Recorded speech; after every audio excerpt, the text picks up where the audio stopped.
Thank you very much. It was a very nice introduction. And congratulations to all the entries. They were fantastic. I would particularly like you guys to come back and persuade my son to stop playing Call of Duty and play Evoke instead. I would be delighted if you could do that. Here we go. So I've already been introduced. I'm from an organisation called PDR. We're based in Cardiff. We are on the campus of Cardiff Metropolitan University. There's a number of stuff and teams and programs that go on in the building. So I'm going to talk a little bit about those very quickly, and then I'm going to get onto the main kind of title, which is that question that I get asked a lot, which is what type of design do you do? So at PDR, we have a number of activities. We're based on Cardiff Met campus, but none of us are teachers. None of us work on the academic courses as lecturers or anything like that. We either work commercially or we work on funded programs like myself, and I then go out and talk to businesses, and we talk to businesses, public sector people, different organizations. So there's 40 of us on the campus, in the PDR building. One of the teams is a product design team, commercially working. They've won lots of international awards. They are supported by a commercial workshop, so we can do silicon molding, we can do aluminium casting, and all those sort of more traditional forms of small batch manufacturing, and they get to do that as well to back that up. We have a medical applications group that work upstairs. They focus on our 3D printing technologies. They take MRI scan data from hospitals. So we have lots of skulls in the building. If you ever come over, you'll see this, a lot of them in the foyer. They take the data from where there's been head injuries, and they then use the 3D software that's very specialist to sculpt a bespoke piece to fit the people. So in this case, it was around the eye socket. Those pieces are then 3D printed off-site in surgical materials, which means then when the surgeons are actually performing the operation, rather than as previously would have been done, they were kind of there with bits of tin and kind of trying to do the best they could to mold a piece to fit the person. The pieces will be sitting waiting for them. So it's much quicker, it's much safer, and you end up very much with a piece that was absolutely made for you. So obviously they take a lot of the symmetrical data from the other side and bring it across. So that's, again, been a very successful area for the team. This is my work in design management. So these are a number of the tools that I use with small businesses, and I am putting them together at the moment in a sort of toolkit with some of my other colleagues. If you're interested in that, my contact details are at the end, and I'm happy to give copies of that out to everyone.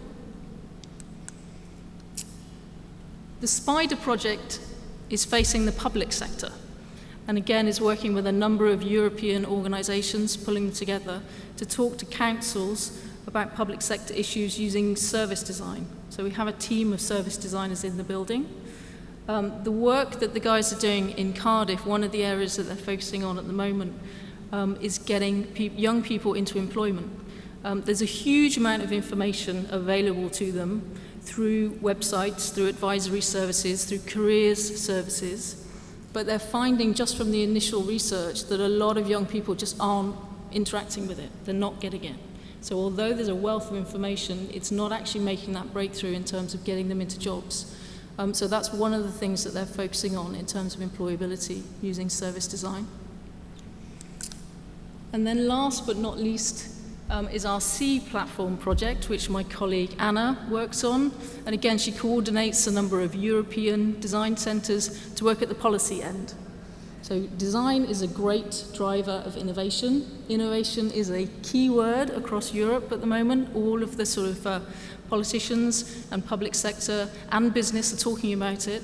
And this program is about making sure that design is actually written in at the policy level and recognised. So they've had quite a lot of success in Wales and getting design written into the national innovation policy, and they're kind of sharing that information in terms of doing that and taking it up to those levels. But I'm going to talk about design management.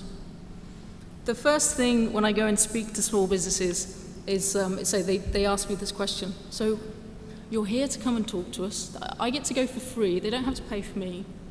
But they say, so, what type of design are you going to do for us?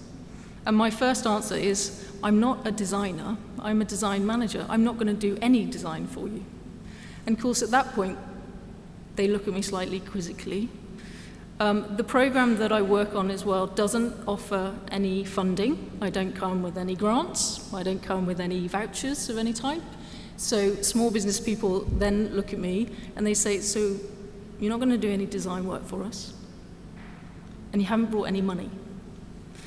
And by this point, they really are looking at me quite quizzically in terms of, well, what are you going to do? And this is going to be a big waste of time. So I have to work quite hard to actually get them to understand the value of design in their business and the bits that I'm going to do, which I refer to as design management, which again is a term that most small business people have never heard of. It means absolutely nothing to them. It's just a sort of industry term that they don't come across. So I'm going to kind of talk you through the story and use one of the tools that I use with them. I kind of start at this point. There's lots of great quotes about how fantastic design is, and design is fantastic for business. It's one of the best investments at the moment that you can make for companies. So it's being talked about at the European level, it's been talked about at the public sector level, it's been talked about business people, it's been talked about by the Design Council in the UK. But I don't very often use quotes like these for small businesses. And we could do a whole presentation talking about how fantastic design is. I think I would be preaching to the converted in this particular room. But for small business people, this is not actually the picture of design that they understand or experience. Sadly, a lot of small business people have a very poor experience of design. So I usually go into situations where they've previously worked with website designers, but they've got websites that they don't know how to update. They've got websites that aren't working for their customers. It's all a bit clunky. It wasn't quite what they wanted. They've got brands that they don't like, or they've got logos they don't like, and they're very confused as to how they ended up with it. I meet people with boxes of brochures in the corner that, again, they're not using, and they weren't quite sure why they didn't get what they want. And I also, and this was one of my most recent experiences just a few weeks ago, another small business that I'd come across who had got a product design, but then they couldn't take it to manufacture. So that's the kind of starting point that I get. But I know that design is great. I know that design can work really, really hard for businesses. And one of the quotes I use a lot is the second one down from the Design Council, which this research is based on small businesses from the program that I used to work on. But this quote, to some people, implies that if you just put lots and lots and lots of £100 into design, you will get all this fantastic return out. The key phrase in this quote is being a design-led business. If you become a design-led business, then you will get design working really hard for you. So ultimately, that's what I'm trying to do with these businesses, is to shift them into this design-led mode. And that, for me, in design management terms, in a very simple way, is just about getting them to do the right design projects, importantly, at the right time for the business, and with the right designers. And that's a kind of a simple starting point that we go from. This is one of the diagrams. I've drawn it purposely, not because I don't have a nice graphic of it. I have a nice graphic design version that I'll show you at the end.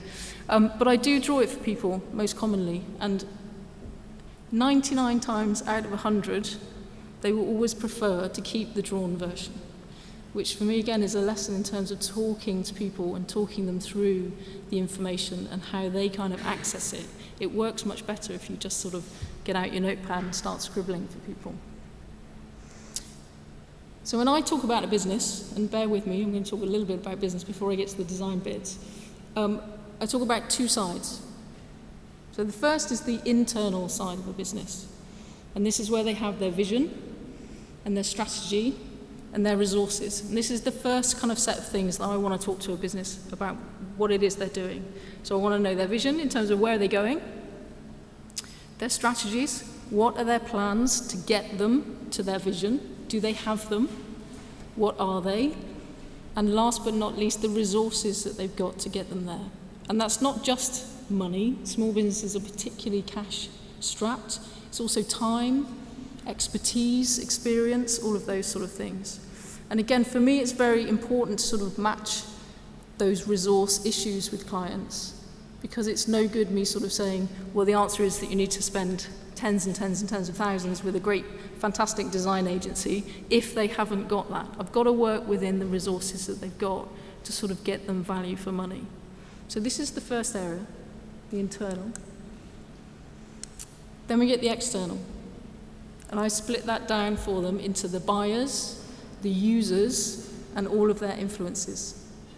Now, the influences box is a very, very big box, and again, depends on each market and each business. But one of the things that small businesses commonly don't do is actually understand that difference between the buyers and the users. They have both. They all often have both. I mean, in a classic kind of example that I'm sure you've heard of, if you're selling to children, then they will be the users, but their parents will be the buyers. That's a very sort of common explanation. But even in business-to-business companies, often they will sell to a head office and get a contract, and then the actual user of their products or their services will be elsewhere. So there's usually a huge difference. But companies often, they kind of know that, but they haven't split them apart. And there's usually opportunities to kind of up the level of design based on the one that they're missing out a little bit. So in very simple terms, if you can match your vision and your strategy to some needs and some wants with your buyers and users, and you can understand what they need and what they want, then you will have a business transaction going on. Now, the difference between these two sides is the internal stuff. You can sit around your boardroom table, or with micro businesses, you might be sitting around a kitchen table, and you can decide them. Where do we want to go? How big do we want to be? Do we want to grow? Do we want to export? Do we have a plan to get bought out in 2 or 3 years? Do we want to stay small? All of those things. Businesses have to decide those for themselves, because that's the long-term vision, and they're going to have the tenacity and the kind of passion to keep it going. But all of the external stuff, you can't control. That external target audience is incredibly complicated, incredibly diverse. They're incredibly fickle. They will tell you things and then change their minds. So you can't control it in the same way. But the more you know about it, the more you can adapt your strategies to sort of fit it. Now, as a design advocate, my argument is that design becomes the bridge between these two areas. But there becomes one of the first big complications with talking to small businesses. What do you mean when you say design? Because design then starts meaning different things to lots of different people. And that's one of the initial problems that you've got talking to companies in this way. So I start by breaking it down. Products and services is the first one. There's no such thing as a product-only company anymore. Even if a company sells a product and just delivers it, the delivery service is the minimum bit that is service. But increasingly, the service industry is where a lot of added value is, and product companies are adding more and more services. But equally, the service industries are adding more product to make their services more tangible. So there's always two of those sides going on. And straight away then, we start to introduce the world of product designers and service designers. Now the difference, again for me, and between the products and the services is that products are tangible and services are intangible. But in terms of other areas of design that businesses engage with, on the tangible side, we have print, all of the business cards, all of the brochures and the flyers, all of the banner stands, all the signage that they create. That needs to be handled by print designers who understand how two-dimensional surfaces work and information works in 2 dimensions. And then we've got the interior design. Small businesses tend to view interior design, sadly for the interior designers, as the kind of curtains and cushions end of the design world, which again is just not true. It's an area that they overlook a lot. You have reception areas, which are often vital places where new business people come through the door, and often they are forgotten as an area of design. You have meeting rooms. If you are a retail space, then your interior space is of utmost importance to whether or not your business will be successful. And then last but not least is all the trade exhibition spaces as well. It is amazing how many businesses do all of their new business through an international trade show. And yet they are going along with 2 kind of £49 banner stands and a trestle table, when actually a very well-designed exhibition stand can make a massive difference in terms of their business take-up and new business coming through the door. But it's an area that they don't really think about. They don't think about bringing in interior designers in that commercial way. So that's the tangible. On the intangible, there's digital. People have touched on that this evening. Digital is no longer just a website. It is now apps. It is now new software, bespoke software. It is social media. It is video. It is all of that kind of very, very fast-changing world. So that, again, companies want those services, but they don't quite know how to ask for them. Digital agencies are changing all the time. So it's very difficult now to go to a digital agency and understand exactly what they're doing and where they are in that change scenario. So that's an area that, again, causes a lot of confusion for small business people in terms of how much it's going to cost and how do we know what to ask for. And then last but not least, again, is all the world of branding. And I don't think I need to say to this audience, but obviously a brand is not a logo, and many small businesses are still focused on the logo above the door and what it's doing. So I tried to talk to them again about brands being the personality of the business and the tone of voice and the values and the visual identity and all those sorts of things. So at this stage, they were starting off by saying to me, what type of design do you do? And of course now I'm reflecting back to them, what type of design do you actually need? And one of the things this does for them is just to show them how diverse the world of design services are, which they were never particularly aware of. They tend to focus it on the bit that they understand. So I then use these. And this is where the design management role starts to take place. So I'm using this then to audit the business, because every business will have something going on in each of those boxes. They may not be the main priority, but this is where I'm looking for potential gaps and opportunities. And I'm also looking at things like consistency. So that's one way to kind of look at it and starting to manage these and say, what do you actually need? What type of design project, what type of designer might actually help you connect with your target audience and actually deliver and take you towards that vision of growth for your business? But you can't do great design management unless you know that it is reflecting the business and where it's trying to go. So businesses that I speak to that don't have a clear vision and don't have clear strategies, and this is something I encourage all designers to do as well, if you get that situation, it's very, very difficult to deliver a good design solution, because you actually don't know, the business doesn't really know what it's trying to communicate. So it has to come off of, if you like, what the business wants to push out to the world. But none of this stuff in the middle, doesn't matter how great you design it, none of it works if it doesn't work for the buyers and users. So again, companies often get focused on what they want to push out into the world, and they forget about the buyers and users. They kind of hope, they put something out there and they hope then it will get the feedback at the end. And this for me is where the universal design principles start to come in, because it's at this end that the role of new innovations starts to come out, new creative ideas, new sources of new products and services that can be developed and gaps in the market. All the smart thinking at the moment is going on this side in terms of what is happening with people and how do you get under the skin of what they need and what they want. And again, that's shifted hugely. Designers used to use a lot of the marketing information like the ABC ones and things like that, and they've all been kind of ripped up. The world is changing so fast. Diversity is increasing.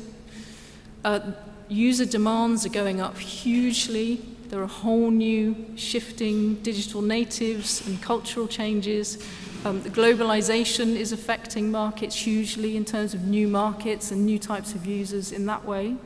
So all of these principles of user design and universal design are working at this end. And that, to me, is where the real opportunity is. And again, that's where people get a bit confused with a lot of the design terms, because to me, universal design is not a design discipline. It's not a separate area of designers.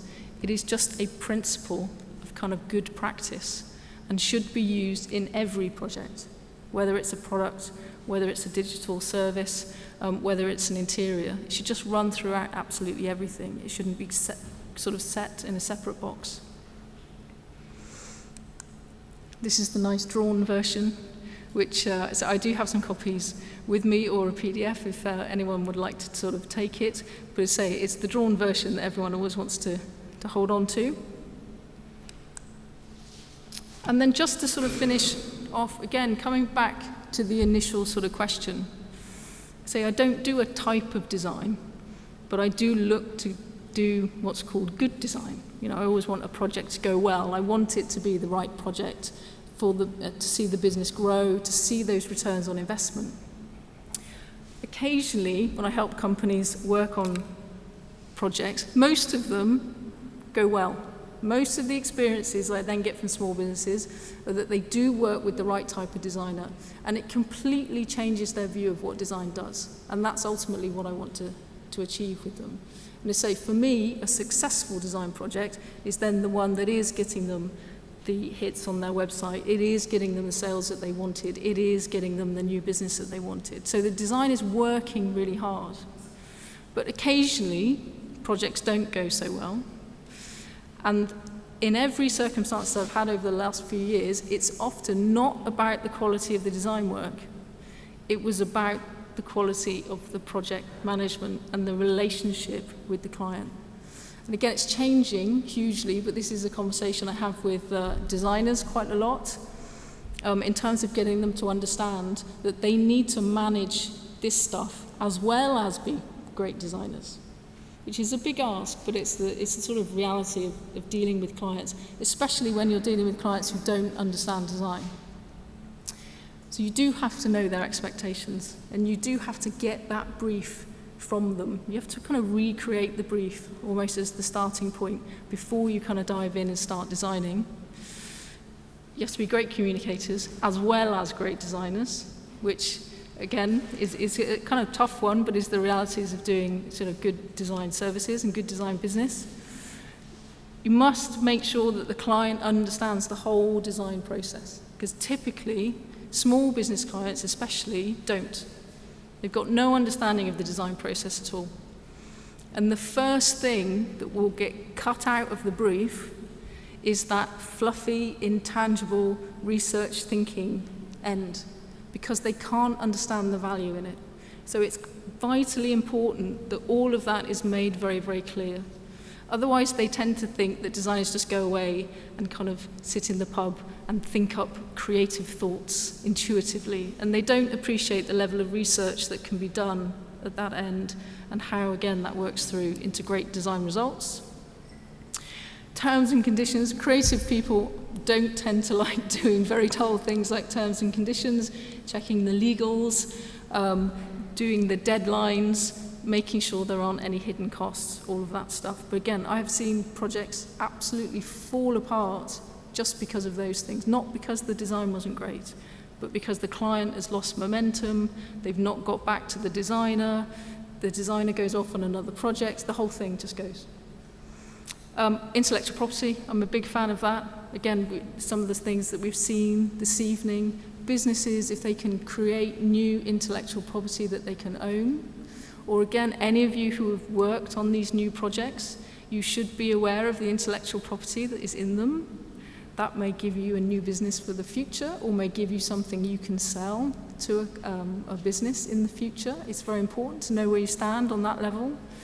And ultimately, it is about understanding the people.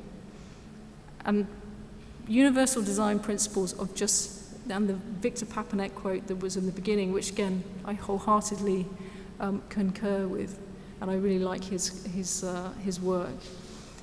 It is all about people. But before you can get to designing for those users and those buyers, you have to design your own design services to meet the needs of your clients, because they're people too. And that's one of the things that sometimes gets a little bit lost. Thank you very much.